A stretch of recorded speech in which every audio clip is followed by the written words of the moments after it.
Morning! Welcome to 2017. We made it. We're here, right? I'm Ken Boddye, and I'm running for the 51st District. So that incorporates parts of Occoquan, Lake Ridge, and then goes all the way out to Nooksville and Brentsville. Thank you very much, gerrymandering. And I'm running because right now, our system, our government, our society leaves people behind. It holds them back. I know that because I lived that. I grew up in on a street where there are bullet holes in the window of my bedroom. I have a father who is scraping by on Social Security. I have a brother who's been in and out of prison since he was 17. I have a mother who passed away this past year who was homeless when she was 17 and she just died at 63. The suffering, the struggles of everyday life are not unique. We have 80% of the world's population below the poverty line. We have millions of Americans that are under the poverty line. This is reality. This is what we're faced with. And we have a federal government that wants to continue to cut things even more. I consider myself lucky, even though I have $30,000 worth of student debt because I went to Georgetown University. Here. I did too. I got there. I went to Georgetown. I have a good job now.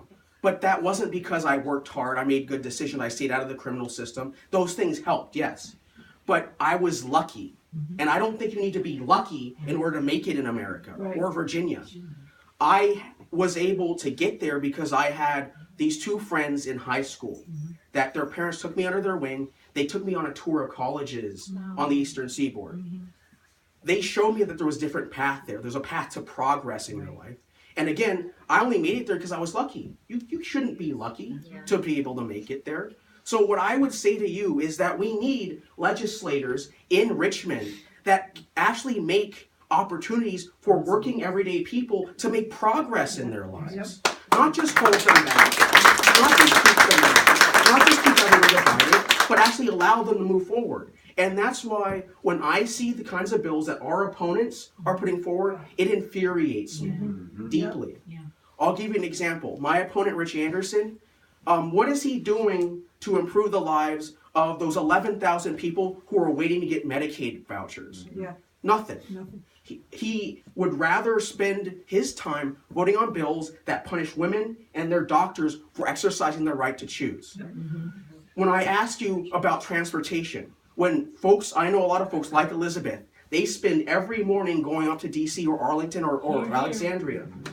You should not take an hour and a half to 2 hours to go 40 miles. What is he doing for you? What are our opponents doing for you? Nothing. They have the hot lanes, which are great, but most Northern Virginians, they're expensive. Most Northern Virginians can't afford to pay that. So instead of looking at solutions like making more bus hours that were reliable outside of just the rush hour and making it so we're not just looking at the peak time, so folks that have flexible schedules can get there, what is Rich Anderson doing? He wants to raise penalties on folks who are resisting arrest.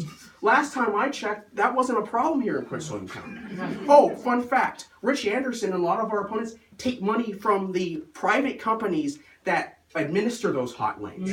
So to his point earlier, look at the quid pro quo going. They're not working for you. They're not working for us. They're working for the people that are lining their pockets. Finally, I'll talk about healthcare again. My fiance who's here, she's on the marketplace because we're not yet married. She can't be on my plan. I fought for the ACA in New Mexico after I graduated from Georgetown. I put 3 months of my life into organizing people to make sure that bill came into existence and that people all around the country can get healthcare regardless of their state in life. That's being repealed. What is Rich Anderson doing about that? He's instead putting forth legislation to give people tax breaks who deal with aviation equipment. Who here owns a drone or a plane? That's what I thought. But that's the kind of stuff that our opponents are working on. They're making red meat and all these little niche bills that don't improve the lives of working Virginians. So I say instead of that, let's look at, as Monsimron said, allocating our funds properly to our schools to make sure that there's at least 2 teachers that are trained to work with special needs kids. Let's look at our infrastructure. Let's expand those bus hours. Let's look at light rail. Now, I'm not talking about Metro, that's a mess right now, but our own light rail to connect parts of the county to each other because it's not a luxury. Getting from point A to point B is a right. It allows people to connect to each other and get to basic functions that they need to survive.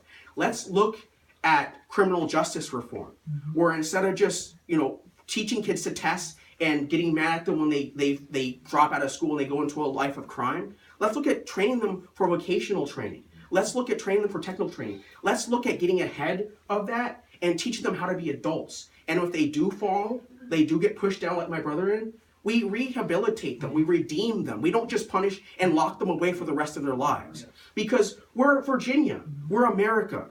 And a lot of people out there that you'll see throughout this year will tell you that we shouldn't do it that way. We should not move forward. We should keep the things the way they are. We should continue to cut the stuff that I use, the federal and state funds that I use to get to Georgetown. That we should cut the funds that my fiance relies on to get her health care. That all of you at some point in your life, either you took advantage of them or you know someone who did.